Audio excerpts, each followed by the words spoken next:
ele sempre prega lá na nossa congregação em Itaquá. Quero que você se sinta bem à vontade, tá, pastor? A gente está aqui para ouvir aquilo que Deus colocou no teu coração, tá bom? Estenda suas mãos para cá, vamos orar pela vida do servo de Deus. Pai querido, está aqui o teu servo, Senhor. Eu creio que o Senhor tem uma palavra revelada ao coração dele, para as nossas vidas nessa noite. Faz como lhe apraz, Senhor. Ele é o teu servo, é um instrumento nas tuas mãos. Então, faça, Senhor. Traga uma palavra que venha de encontro à necessidade de cada um. A multiforme graça do teu Espírito tem essa coisa linda de o Senhor poder falar com pessoas diferentes, de formas diferentes, com a mesma palavra. Então, use o teu servo. Desde já nós abençoamos a vida dele e cremos que o Senhor está presente neste lugar, em nome de Jesus. Amém.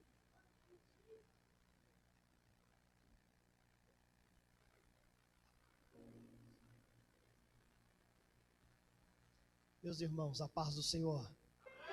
Você veio buscar a Jesus, diga aleluia.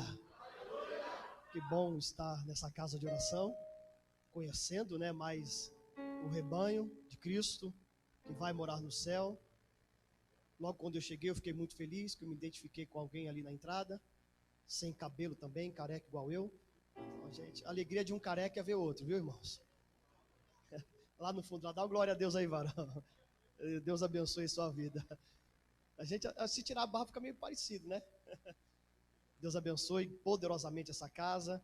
Deus abençoe poderosamente a sua vida. Ao bispo Ronaldo, é um prazer estar conhecendo o senhor. Já conhecemos o trabalho de ouvir falar. Eu estou igual o Jó hoje. Conhecia só de ouvir, mas agora os meus olhos estão te vendo. Deus abençoe a sua casa, a sua família. E obrigado pela oportunidade.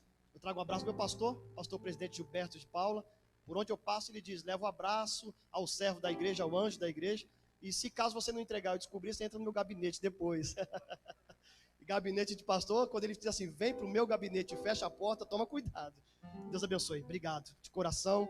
Eu louvo a Deus também, nessa oportunidade, pela vida do meu amigo, pastor Mauro, servo de Deus. Eu e o pastor Mauro estamos juntos desde sempre.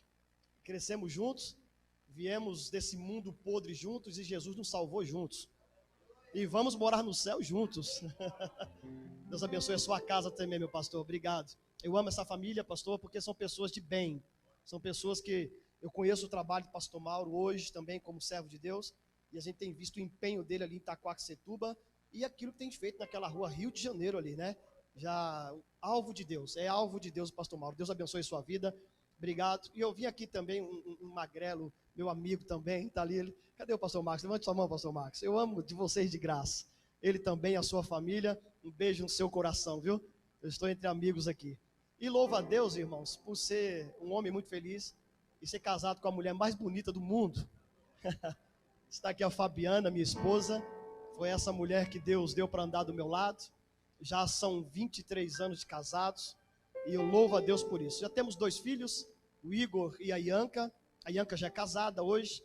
E eu tenho 2 netinhos já também. Tem um bem pequenininho que ainda não tem nem um mês, né, Fabiana? Vai fazer ainda um mês. Meus dois netos são muito bonitos, são muito parecidos com o vô. Uma bênção.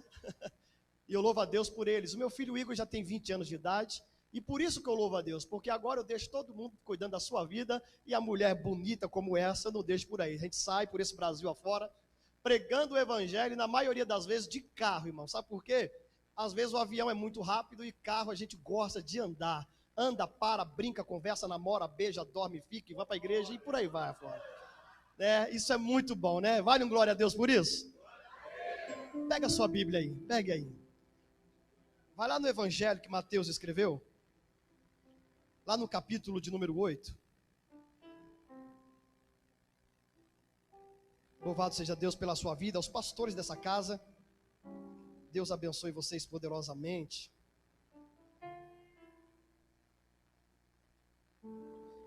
É você que vai pregar comigo? Deixa Deus te usar até gastar, viu? Obrigado. Capítulo 8 do evangelho que Mateus escreveu. Um ex-cobrador de imposto. Irmãos, depois de Jesus é sempre ex. Passou por Jesus, é ex alguma coisa. Significa que não é mais aquilo que não serve, que não presta. Está entre Gênesis e Apocalipse. Talvez você não encontrou. Fica essa dica aí. O capítulo 8 diz assim: e descendo Jesus do monte, se atente a isso, e descendo Jesus do monte, seguiu-o uma grande multidão. E eis que veio um leproso e o adorou, dizendo: Senhor, se quiseres, podes tornar-me limpo. Jesus estendeu a mão, tocou-o, dizendo: quero, ser limpo. E logo, ou imediatamente, ficou purificado da lepra. Amém? Tome o seu assento, glorificando a Jesus porque Ele é bom.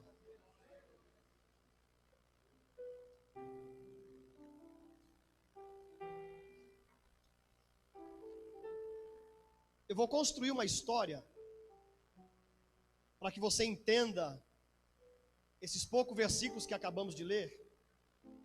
E a melhor mensagem, diz meu avô que dorme no Senhor, é aquela que faz você sair daqui pensando naquilo que você ouviu.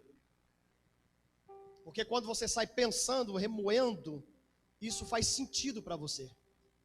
Então, eu vou construir uma história, porque sem uma história construída, fica meio que vazio. Parece somente alguns versículos de uma história de um homem que tinha uma enfermidade, Jesus tocou, ele foi curado, está tudo certo, mas existe uma história. E quem sabe você se identifique com essa história, como eu me identifiquei. Por isso eu peço a sua atenção, e você vai entender o que Jesus quer falar nessa noite. Eu tenho uma certeza aqui hoje. Eu sei como a gente entrou, mas eu não sei como a gente vai sair. Porque a minha Bíblia, a sua Bíblia diz que ninguém entra na presença do Senhor e sai do mesmo jeito que entrou. Porque Deus é um Deus que surpreende. E Ele pode mover o sobrenatural na minha e na sua vida a qualquer momento, a qualquer hora, a qualquer instante, sem ajuda de ninguém, sem permissão de ninguém, Ele não precisa de nada, Ele é Deus. E Ele se faz presente no nosso meio. Eu quero falar sobre uma família tradicional. Aqui, baseado nesse texto, do capítulo 8, mas não uma família no Brasil, na Alemanha, no Japão, uma família judaica, porque é o contexto dessa história. Por isso, não adianta só pregar se eu não entrar no contexto dela. E para que você entenda isso, é necessário que você preste bem atenção. É rápido, mas profético. O contexto dessa história é uma família tradicional em Jerusalém. Imagine aí, como a minha e a sua, o pai, a mãe, filhos, se for judeu, se for, por exemplo, igual a minha mãe, que nem era judeu, a minha mãe não criou filhos, a minha mãe criou tribo, né? Aquele bando de filhos dentro de casa. Então o judeu é assim, eles gostam de bastante, fartura, e eles acreditam isso a Deus, é bênção, é transformação, e por aí vai. Então imagine uma família tradicional, o sacerdote, o chefe da casa, saindo para trabalhar, como todo dia, para prover o alimento da sua casa, da sua família, e em certo dado de dias que ele volta para sua casa, se for igual a mim, vai ter pelo menos uns 2 cachorros esperando ele na porta. Vai ter filhos vindo abraçar, hoje não pequenos mais, mas quando eram pequeninos vinham abraçar nossa perna. Ô papai, o senhor chegou, papai, que saudade. A esposa talvez vai estar com a mão no relógio dizendo para você entrar depressa, tomar logo um banho, já está tarde, as crianças têm que dormir cedo, está esperando você para jantar. Uma família tradicional como a minha e como a sua. E o homem da nossa história, que a Bíblia nem dá nome, de repente entra pelo seu banheiro para tomar o seu banho, e depois de terminar, percebe que diante do espelho, ele tem uma mancha branca na parte inferior dos seus bíceps. Não dá muito crédito, o Oriente Médio é muito quente, pode ser alguma alergia, e vai embora. Vai jantar, brincar com as crianças, conversar com a esposa, colocar os pequeninos para dormir, e namorar ou enamorar a sua esposa, e uma vida tradicional. No outro dia a história se repete. Dia de trabalho árduo, cansativo, e volta à noite pela segunda vez, e de novamente todo aquele aparato de gente, de família, de animais, e por aí vai. E pela segunda vez ao entrar no banheiro, e pela segunda vez diante do espelho, o homem da história percebe que tem uma outra mancha branca em outro seu braço, que não tinha. Eu não sei você, eu não sei qual foi a sua infância. A minha foi ouvindo a minha avó, que não era crente, dizer que Aquele que não era batizado, a mula sem cabeça pegava, o saci pererê pegava, o lobisomem pegava, a bruxa pegava e por aí. Essas coisas do folclore brasileiro. Minha avó dizia isso porque a gente tinha medo. A gente dormia mais cedo, tinha medo até de apagar a luz, porque ela contava essas histórias para a gente dormir logo, porque a criança não ficava muito tempo acordada. Não é igual hoje, era muito diferente. Mas essa é uma cultura ou algo do Brasil, e é fictício, é uma história. Mas lá em Israel, não se ouve isso. Em Israel, quando queria pôr uma criança para dormir, contava-se a história do leprosário, a história dos leprosos. E não era uma história fictícia, era uma história verdadeira, aonde era o contado de vós, de pais para pais, de filhos e por aí adiante. Então, esse homem dessa história, ele cresceu ouvindo uma história de pessoas que, acometidas de uma enfermidade, e ia levando-se até a morte, porque a enfermidade comia o seu corpo, levava ele a sua separação social, a sua separação familiar, a sua separação de amigos e vizinhos e tudo mais.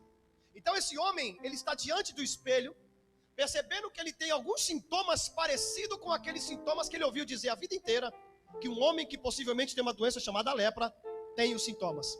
Ele se assusta, mostra para a esposa, ela também toma um susto, mas tenta acalmá-lo, acalentá-lo, não dá muito crédito, somente ficam preocupados. No terceiro dia, ele sai para trabalhar depois daquelas manchas. Em Israel, até os dias de hoje, qualquer corpo manchado não é bem visto. Naquele tempo nem se fala. Qualquer homem com manchas brancas em seu corpo, ele já era julgado premeditadamente, corria o risco até de ser apedrejado no meio da rua. Então, para evitar qualquer tipo de contratempo, é melhor vestir-se, é melhor cuidar-se para ninguém ver. Esse homem vai trabalhar pelo terceiro dia e ninguém sabe de nada, ninguém vê nada, tudo está escondido. Mas ele sabe o que possivelmente ele pode ter. Ele está preocupado, ele está desnorteado. E ele vai para o seu trabalho e volta rapidamente para a sua casa depois do dia de trabalho. E pela primeira vez, depois de casado, ele não cumprimenta a esposa, nem filho, nem cachorro, nem ninguém. Ele vai para dentro do banheiro, porque ali é o local da sua intimidade. E pela terceira vez, ele olha no espelho e tira a sua camisa. E quando ele tira a sua roupa, ele percebe que o corpo inteiro dele está manchado. Aí já é mais um sinal de alerta. São mais sintomas que ele está vendo nele, que pode ser de uma doença que não tem cura. Aquele homem chama a esposa pela segunda vez e quando ela olha a cena, ela se assusta. Ela tem um susto, porque as manchas tomaram conta do corpo dele em apenas de um dia para o outro. O que era uma, duas, agora o corpo todo. Eles dormem se é que dormiram. Porque você quer ver algo tirar o nosso sono, é preocupação dentro da nossa casa. Tira o sono, se é que dormiram. Mas à noite não dá para fazer nada, judeu nem sai de noite, tem muito medo disso. E pela manhã, deixa os filhos com alguém, junta o marido e a esposa e vai procurar ajuda de um médico. Eles vão até um consultório de um doutor e o doutor então começa a dialogar com o homem, perguntando o que ele tem, por que ele está ali. E quando o homem começa a dizer o que ele acha que ele tem, o médico nem permita que ele termine a conversa, porque afinal de contas, pelo que parece que ele tem, segundo o seu diagnóstico, não é algo que o doutor pode mexer, nem sequer pôr a mão. Então quer saber de uma coisa? Eu não posso te examinar, eu não posso tocar em você, eu não posso sequer dizer o que você tem. Mas o que eu faço então, doutor? Saia daqui agora, vai buscar a casa de um sacerdote. Somente o sacerdote pode falar com você. Somente o sacerdote pode examinar você. Somente o sacerdote pode dizer o que é que você pode ter. Eu não posso nem chegar perto. Aquele homem sai dali com a sua esposa e procura a casa de um sacerdote. Na casa do sacerdote, há uma separação entre a esposa desse homem e este homem que tem que ficar a sós com o sacerdote. Então nós temos uma sala agora que divide o marido e a mulher. E o sacerdote entra numa sala, fecha a porta e começa a conversar com o homem da nossa história. O homem começa a discorrer com o sacerdote o que ele acha que tem. O sacerdote muito espiritual, um homem acostumado com certas situações, pede para o homem tirar sua roupa. E quando ali dentro ele tira sua camisa, o sacerdote manda ele virar de costas. E quando virado de costas ele está, o sacerdote pega uma agulha, espécie de um crochê, e penetra de 1 a 2 centímetros lá dentro daquelas manchas. E pergunta para o rapaz, você sente alguma coisa? Ele diz, eu não estou sentindo nada. É mais um sintomas da doença. Ele vai em outra mancha que já não é mais branca, já está meio que avermelhada. E penetra novamente e pergunta, você sente alguma coisa? Ele diz, não estou sentindo nada. Veste a camisa. O que eu tenho? homem de Deus, o que eu tenho, sacerdote? E o sacerdote olha para ele e diz assim: não posso dizer. E o rapaz fica preocupado porque recebeu a notícia do médico que não podia fazer nada. E agora do sacerdote, mas o sacerdote fala: calma, eu não posso dizer hoje, agora, nesse momento. Mas eu também não posso dispensar você, porque a partir de agora eu tenho um compromisso espiritual contigo. A partir de hoje eu preciso que você fique aqui guardado durante 7 dias. Quantos dias eu disse, igreja? Durante 7 dias eu preciso te examinar. Se eu te liberar agora e alguém te pegar na rua, além de matarem você, ainda vão vir atrás de mim. Então eu preciso guardar você aqui durante 7 dias. Você não vai para casa hoje, mas durante 7 dias eu vou te examinar. Possa ser que essa doença avance, você está condenado, mas possa ser que ela não avance. Aí a gente vai fazer um ritual de purificação e você está livre novamente. Mas eu não posso dizer nada hoje, mas daqui 7 dias eu vou dizer o que é que você pode ter. Dentro desse local, o sacerdote dá a notícia para a mulher e o sacerdote dá a notícia para o homem. Ele pega numa porta guardada, excluída e vazia e fecha aquele homem, esse possível homem da nossa história, leproso, fecha ele dentro da sala. Fala para a esposa o seguinte: vá para casa, volte daqui 7 dias, porque daqui 7 dias eu vou examinar o seu esposo. Possa ser que ele tenha, possa ser que ele não tenha, mas eu só posso dizer daqui 7 dias. Temos 2 sentimentos aqui. O primeiro é o da mulher, que é uma judia, que nasceu aos pés de Abraão, que foi criada nas mais retas palavras de Deus. Quando ela recebe a notícia de que daqui 7 dias ela volta, o sentimento dessa mulher é de esperança, porque afinal de contas, ela crê no texto de Isaías, que se Deus agir, ninguém pode impedir. Que se Deus pôr a mão, ninguém faz a mão dele voltar atrás. Que se Deus abrir, ninguém fecha, e se ele fechar, ninguém pode abrir. Essa mulher sabia que Isaías 59 está dizendo que clamando ele vai atender ao clamor daquele que clama. Não é reclamar, é clamar. E clamar significa colocar os joelhos acreditando que ele vai responder. Então o sentimento é de esperança. Ela ia buscar, ela ia jejuar, ela ia chamar a família, os amigos, e vamos durante 7 dias fazer um propósito com Deus. Deus é um Deus de propósito. Então se nós fazermos um propósito, ele vai ouvir. Esperança. Mas o segundo sentimento não é de esperança. O segundo sentimento está sobre o homem da nossa história. Ele está enclausurado dentro de uma sala fechada. E dias vai avançando daqueles 7. E ele percebe que após cada um daqueles dias, o seu corpo está ficando doente.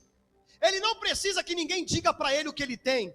Ele está vendo nele que dia após dia daqueles 7, ele está se definhando.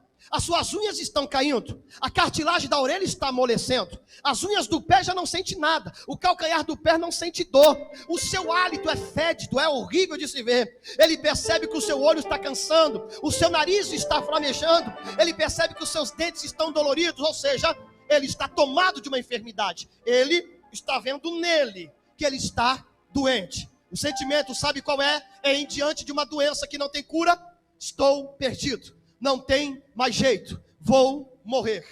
E eu quero abrir um parênteses aqui bem rapidamente, para dizer para você, cuidado com as limitações dos seus olhos humanos. Os olhos humanos têm a capacidade de limitar o poder de Deus na sua vida. Os olhos humanos têm a capacidade de diminuir o agir de Deus na nossa vida. Porque se você dizer não tem jeito, é isso que vai acontecer. Mas se você dizer tem jeito, é isso que Deus pode fazer. Eu tenho um grupo de alunos. Eu sou professor de teologia, palestrante, não me exaltando, nada disso. Mas eu tenho um grupo de alunos, apóstolo, bispo, pastor, diácono, servo. Um grupinho, são irmãos, eles são irmãos. E o pai deles estava internado, e muito doente. E a gente sempre ora antes de qualquer estudo bíblico, assim tem que ser. E nessa oração, bastante alunos, eles fizeram assim: ô pastor Robson, dá para o senhor, nessa oração, colocar o nome do meu pai, que está muito enfermo, e vamos orar. E aí eu perguntei para eles assim: seu pai está onde? Já está internado, está na UTI. Falei: quantos anos tem seu pai? Eles falaram para mim assim: 96.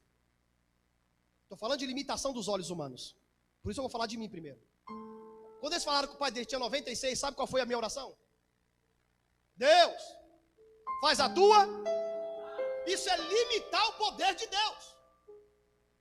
Não é que a vontade dele não é soberana, porque é. Mas enquanto eu orava assim, os alunos que pegaram aquela oração modelo no hospital oraram do mesmo jeito. Deus, faz a tua vontade. Em outras palavras, está dizendo assim, ó, leva logo. Está muito cansado. Em outras palavras, está dizendo assim, já tem 96 anos. Afinal de contas, já viveu tudo que tinha que viver. Já é servo de Deus mesmo. E isso foi durante muito tempo, eles fizeram a mesma oração.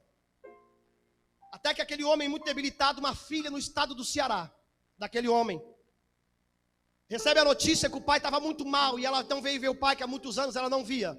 Queria pegar o pai vivo ainda. Porque o diagnóstico, a notícia que ela recebeu do diagnóstico do pai era muito feia.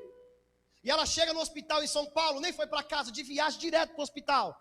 E os irmãos estavam esperando ela para levar ela até a sala de visita, aonde estava na UTI. Entrou todo mundo, viu o pai, e no final da visita, vamos orar, vamos. Oraram e terminaram a oração. Deus, faz a tua vontade. Aquela mulher serva do Deus Altíssimo olhou aquela oração e quando todo mundo foi soltar a mão, ela disse, solta a mão não. Deixa eu terminar a oração direito.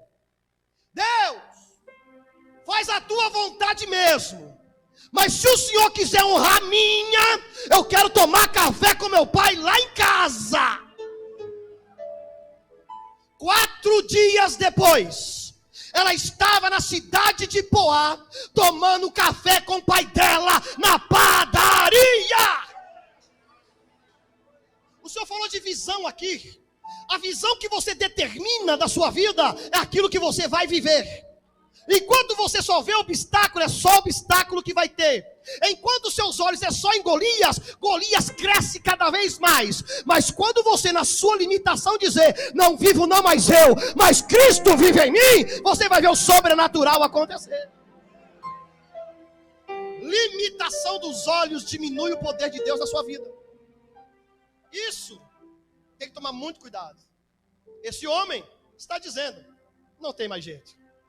Esse homem, quando o sacerdote abriu a porta 7 dias depois, ele olhou para o homem e quando o homem levantou, o cheiro denunciou a enfermidade. O homem ameaçou de ir perto do sacerdote, o sacerdote bloqueou ele na hora. Não pode encostar mais. Você está doente. A partir de hoje, você está condenado. E olha que a culpa não é do sacerdote. O livro de Números capítulo 5, Deus olhou e falou assim, ó, tira do meio do arraial todo leproso, porque a lepra ela contamina quem perto dela está. É mais ou menos aquele ditado assim, ó, tem uma laranja podre, tira e joga fora. Essa é a visão do homem. Aquele homem foi condenado a se afastar da família, da sociedade, de amigos, de trabalho, e ir direto para um local onde tem mais igual ele. E aquilo que ele ouviu quando era pequenino, que era a história que seus pais contavam, agora ele está vivendo em loco aquela situação. Esse é o capítulo 8 de Mateus. E pior, pastor Mauro, pior, cavava-se uma vala de 13 quilômetros de diâmetro. Por quê? O arraial em Jerusalém acreditava o seguinte, se o vento passar no leproso e vir para cá, a gente vai ficar leproso. Então o que a gente faz? Cava e coloca eles lá embaixo, que se o vento soprar não pega neles, não vem para nós. Olha o estado desse homem. Capítulo 8. Mas no capítulo 5 do mesmo livro, Jesus está num monte. Ele subiu e a Bíblia diz com uma grande multidão. E lá em cima Jesus está pregando. Jesus está doutrinando. Jesus está ensinando. Jesus está dando diretrizes, caminho. Jesus está dando ordenanças. Jesus está ensinando modelo de oração, modelo de conduta. Já que quer andar comigo, então até vem do jeito que você está. Mas não pode ficar não. É assim, é assim, é assim. E Jesus começa a dar caminho àqueles que estão com ele. Capítulo 5, capítulo 6, capítulo 7. Mas alguma coisa aconteceu. Porque no capítulo 8, Desde quando ele subiu no 5, é a primeira vez que você vai ver dizer: e Jesus desceu do monte. Dentro do capítulo 8 tem uma história de um homem que foi para o leprosário. E que agora a Bíblia está dizendo que Jesus desceu do monte. Mas quando Jesus desce, ele não desce por obra do acaso. Jesus só desce com propósito. Eita, glória a Deus. Não é obra do acaso e nem é passeio, porque Jesus não precisa passear na terra tendo o céu como escabelo dos seus pés. Ele vem com propósito. Então, se ele está na casa hoje, é porque tem propósito. É avivamento. E não existe avivamento sem ele. Porque ele é o promotor do avivamento. Porque a minha Bíblia diz que sem palavra não tem avivamento. E João diz que ele é a própria palavra. Então hoje tem avivamento aqui. Por quê? Porque ele está aqui. Ele está aqui. Aleluia. Jesus desceu. Agora, por que Jesus desceu? Escute. Nós temos um homem dentro de um leprosário. Do lado dele tem outros iguais a ele. E eu descobri um negócio que me deu um nó na mente. Porque lepra na Bíblia é símbolo do pecado. E por que lepra é símbolo de pecado? Porque quando a lepra vem para fora, primeiro ela já apareceu dentro. Ela destrói dentro para depois destruir fora. E o pecado também é assim. Antes do pecado ser consumado, primeiro ele começa dentro. Quando você vê alguém falando assim, caiu em adultério, não, aquilo foi a consequência daquilo que já está fazendo faz tempo. Porque primeiro ele peca. O adultério não começa numa cama. O adultério começa num aperto de mão diferente. O adultério começa numa troca de mensagem diferente. O ladrão, aquele dia que ele roubou, não, ele já é ladrão quando ele começou a pegar uma moeda de R$1 escondido.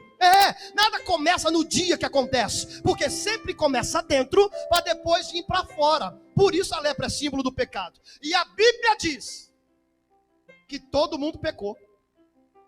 Isso mexeu comigo. Porque quando eu peco, o homem mata, mas Jesus salva. Quando eu peco, o homem condena. Jesus estende a mão e fala: vem para cá. Eita, vem comigo. Esse homem está diante de uma situação que todo mundo está igual. Então você só pode fazer parte do meio se você for produto do meio. Se o ambiente que você se encontra influenciar você, significa que você é influenciado pelo ambiente. Agora, onde você está, se você influencia o ambiente, aí a história é diferente. Por quê? Glória a Deus aqui, tem que ter glória a Deus lá. É crente aqui, tem que ser crente lá. É servo de Deus aqui, tem que ser servo de Deus lá. Não é o ambiente que me faz, sou eu que faço o ambiente. O leproso, com certeza, senão ele não estava no pé do monte. Ele saiu do leprosário. Sabe por quê? Porque Jesus não vai no leprosário.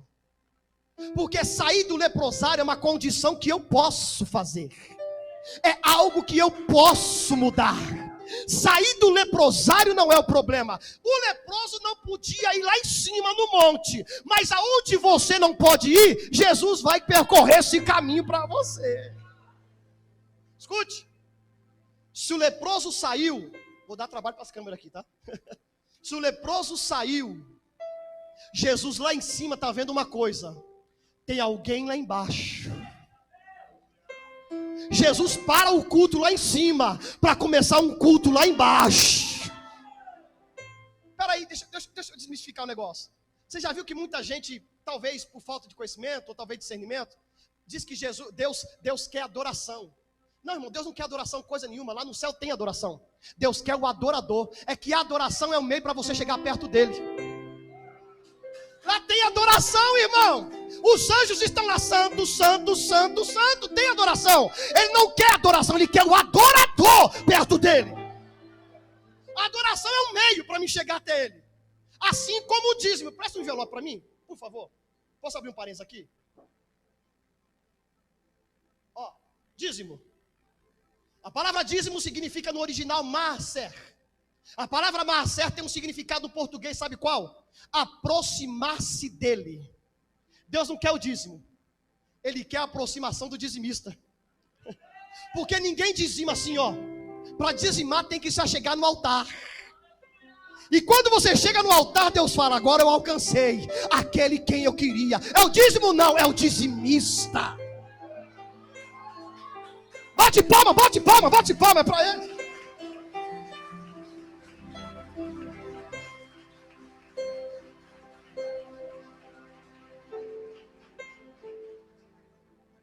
Pastor, esse dia eu ouvi assim: pastor, é dízimo na lei só, né? No Novo Testamento não tem obrigação nenhuma, não. Eu falei: não tem mesmo, não.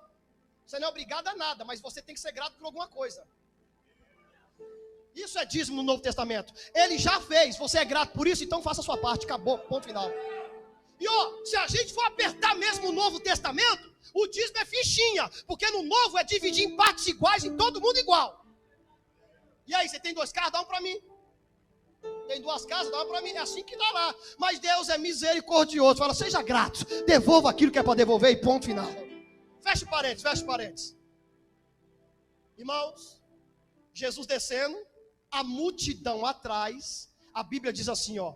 Olha a Bíblia. Eis que veio um leproso e o adorou. Escute, eu tenho um amigo chamado Anis, ele é um judeu, crente. E a gente discutindo esse texto uns anos atrás, ele falou: Robson, você não entendeu o significado disso. Eu falei: me explica. Nada melhor que um judeu, né, para explicar. Me explica.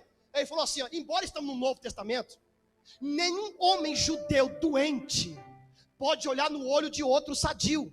E eu disse: por quê? Porque quando um judeu doente olha no olho de outro, o judeu acredita que ele está transferindo aquela doença. Mas quando o homem é rico, abastado, abençoado, o judeu quer conversar com ele. Por quê? Assim como o mal é transferido, a bênção também. Então o leproso, ele não ia ousar olhar no olho de Jesus. Quando a Bíblia diz assim, ó: eis que veio um leproso e o adorou. Sabe como é que um doente adorava um rabino assim, ó?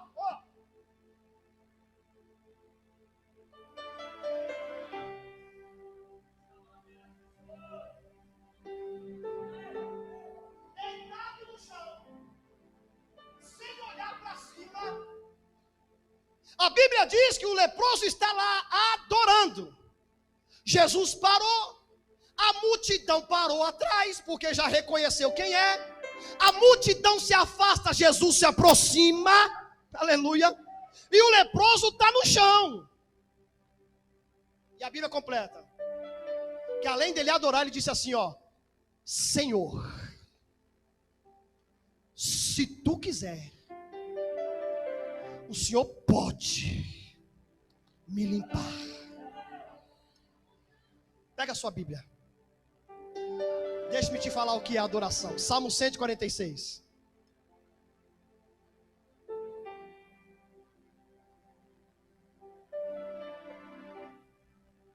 Salmo 146. Vou falar de adoração.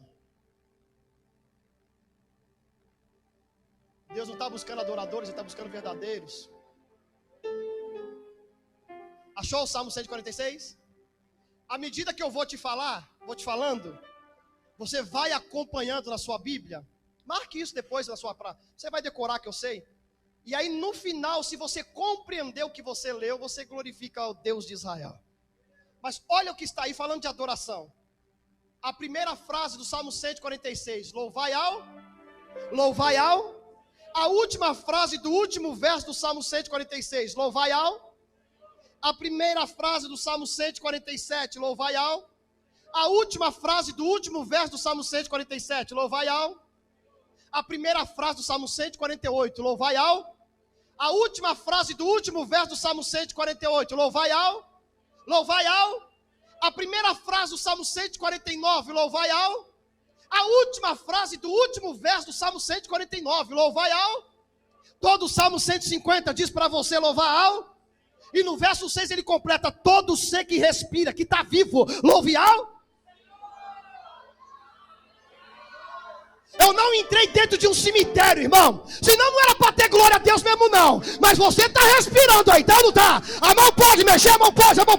Pode dar glória a Deus, pode falar aleluia. Esse Deus diz. Aleluia. De Gênesis a Apocalipse, Deus só colocou uma condição para adorar o nome dele. Não é casa, não é bênção, não é transformação, precisamos de tudo isso. Mas é acordar de manhã, se você respirar, você já tem que dizer glória a Deus. Porque se você tiver com o dom da vida, as demais coisas serão acrescentadas.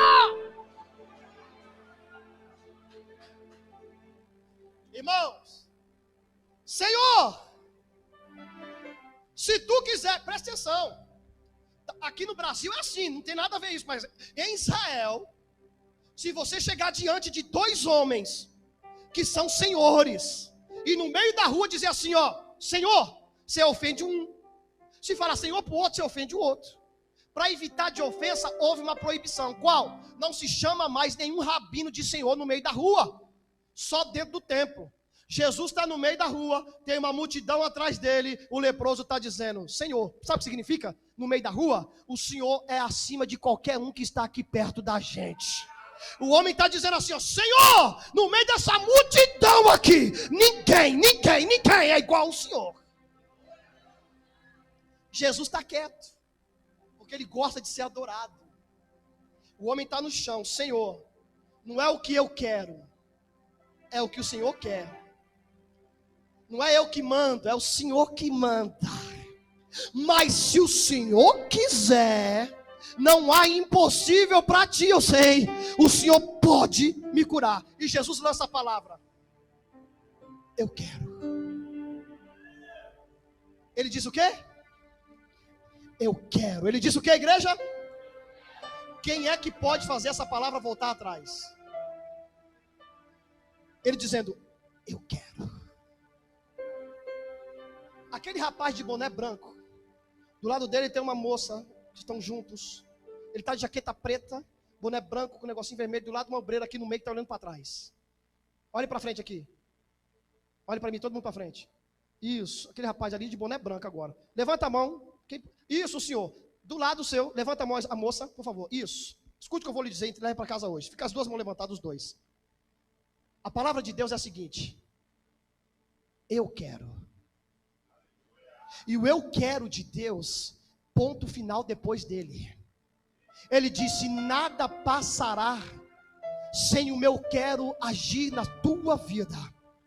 Só que ele diz o seguinte, faça, ande, caminhe, acredite. Não é as palavras de derrota que vai fazer você retroceder ou desistir. Deus está dizendo que maior do que a palavra de derrota é a palavra de vitória que ele tem. Maior do que a palavra negativa lançada que não dá, não tem jeito, isso é loucura, é coisa de doido. Deus está dizendo assim, ó, continua caminhando e marchando, porque o eu quero dele hoje está na sua vida e na sua casa. Fecha a mão, leva para casa essa palavra. Mão. Jesus disse, eu quero, e tocou. E se Jesus tocar, o mar abre. Se ele tocar, o Jordão para. Se ele tocar e dizer, Talita cume, a menina levanta. Se ele tocar, a multidão come pão e peixe só com 5 pão. Se ele tocar, o mar tem que ficar quieto. Se ele tocar, a ceia é diferente. Porque o toque de Jesus, ninguém será o mesmo depois disso. E um dia ele tocou em mim, depois outro dia ele tocou em você. E depois do toque de Jesus, as mesmas coisas não são iguais. Jesus tocou. E aconteceu imediatamente o milagre. E a Bíblia diz que na hora, o homem foi purificado da sua lepra. Ei, Rabadobeiassé. Ei. Atitude, foi a palavra que o senhor usou. Ela não é minha para você, ela é para você, para você. É de você para você. Moisés, fala, Senhor, você tem na mão o cajado, abriu o mar, beleza. Moisés, e o povo, está orando? Vai morrer todo mundo orando. Por quê? Porque agora não é hora de orar, agora é hora de marchar. E para orar não precisa estar de joelho, basta orar andando, caminhando e vir embora. Situações que estão acontecendo que as pessoas estão se internando, estão desistindo. colocando uma corda e amarrando e pulando, dando um tiro na cabeça, pulando na frente do trem, pulando de ponte. Por quê? Estão desistindo da preciosidade que Deus nos deu, a vida. Estão jogando para trás, estão deixando para lá, estão retrocedendo e dizendo: não tem mais jeito, não vai dar certo, eu estou num lugar onde não tem saída. E Jesus só está querendo uma atitude. Ele não está pedindo para você abrir o mar, Ele só quer que você toque nele. Ele não está pedindo para você curar ninguém, Ele só quer que você estenda a mão e acredite. Ele não está pedindo para você abrir porta, Ele só quer que você caminhe e a porta vai se abrir. Mas nós queremos ver as coisas acontecer antes de dar um passo. E Deus não trabalha desse jeito. Diz minha esposa, e ela é muito sábia quando diz isso: o céu trabalha com reação. Você promove uma ação, lá em cima tem uma reação. Sair do leprosário é uma ação, descer do monte e curar é uma reação.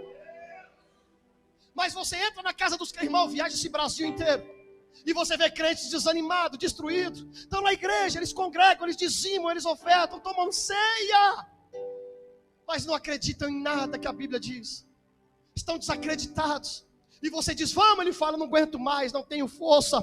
Mas irmão, quer saber de uma coisa? Eu aprendi um negócio tem 2 anos para cá. Se a pessoa não tem fé para ir, só segura na minha mão, porque eu tenho fé para levar nós dois. Vem comigo, vem comigo, vem comigo, vem comigo. E vai chegar uma hora que ela vai levantar com você, e os dois continuarão marchando. Os bons samaritanos estão aqui. Porque sacerdote e levita está cheio, passando pelo necessitado. Mas os bons samaritanos estão aqui. Não importa o perigo da caminhada, eu vou parar para erguer quem está caído. Porque quem está caído pode não ter força, mas eu acredito no Deus que pode todas as coisas. Se coloque de pé, com a licença do nosso bispo. Arabai, o que mandará rácia. A sua vida tem uma história. Só que a história não termina quando o diabo entra. Porque quem põe ponto final na história do homem é o diabo. Deus, ele põe uma vírgula. E quem escreve depois não tem borracha no inferno para apagar. Há uma nova história sendo escrita. Mas eu preciso acreditar nela. Eu preciso acreditar nela. As circunstâncias que envolvem o momento não pode determinar o meu amanhã. As circunstâncias que envolvem essa hora não pode determinar o meu daqui a pouco. Hoje eu estou assim, mas amanhã se prepara. Arai, emenece, aqueia. Paulo diz assim: quando eu estou fraco, aí é que eu sou forte. Mas pastor, não tem saída. Olha como é que eu estou. É verdade, humanamente falando, não tem jeito mesmo não. Mas a gente não trabalha nesse meio.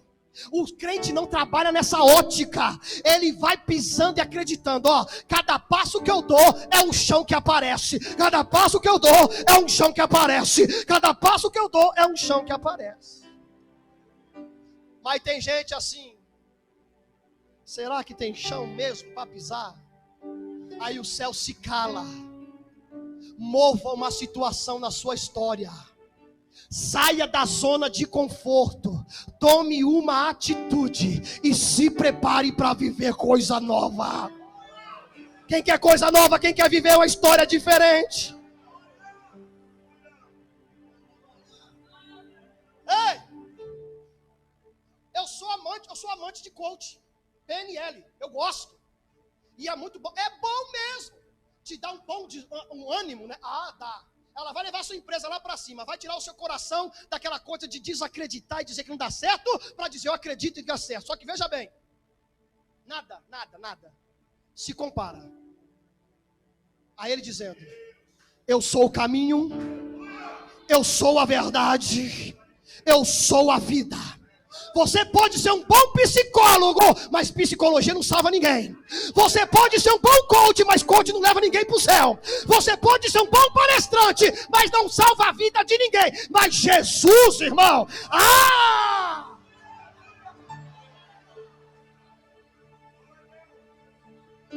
determinação. Acredite, porque se você não acreditar, ninguém vai fazer isso. Vamos orar? Tem uma mão estendida.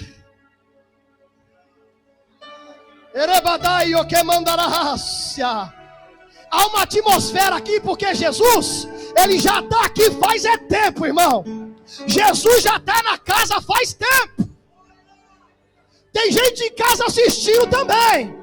Essa atmosfera não é só aqui não, porque o mesmo Jesus que está aqui está na casa também. O mesmo Jesus que opera aqui, opera em casa também.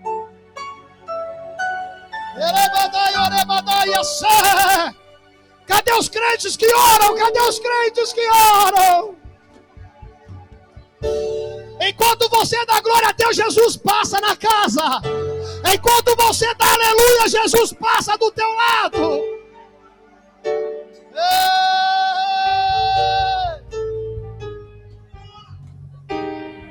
Alabaio seramanda rebiasai.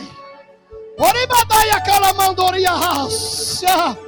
Jesus tem palavra de vitória para a tua vida hoje. Jesus tem palavra de glória para a tua vida hoje. Ei!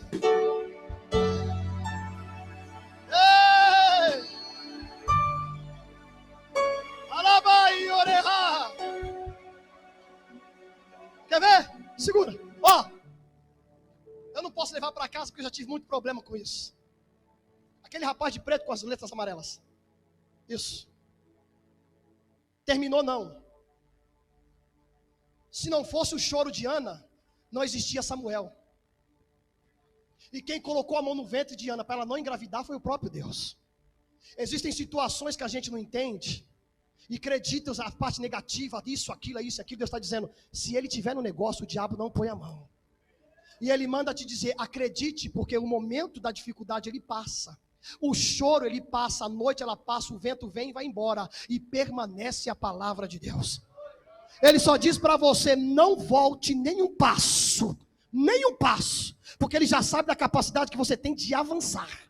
E ele disse, não importa o tamanho do vento, não retroceda nem um passo. Enquanto mais você direcionar para frente, mais Deus vai preparar uma nova história na sua vida.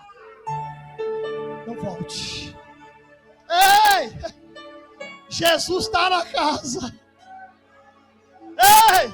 Jesus está na casa. Vou voltar o microfone para quem é de direito. E eu vou ouvir da boca do meu amigo pastor Mauro.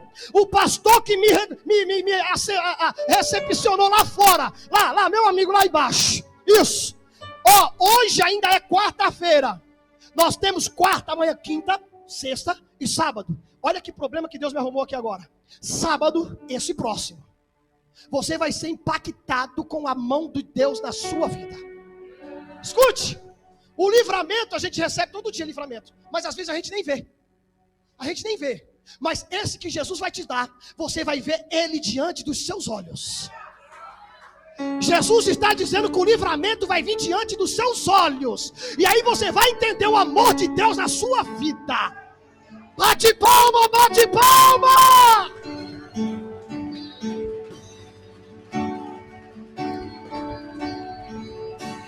Se eu apenas te tocar, eu sei, serei curado. Levanta suas mãos para o céu. Aleluia. Deus nos ensinou hoje que a parte dele ele faz, mas nós precisamos fazer a nossa.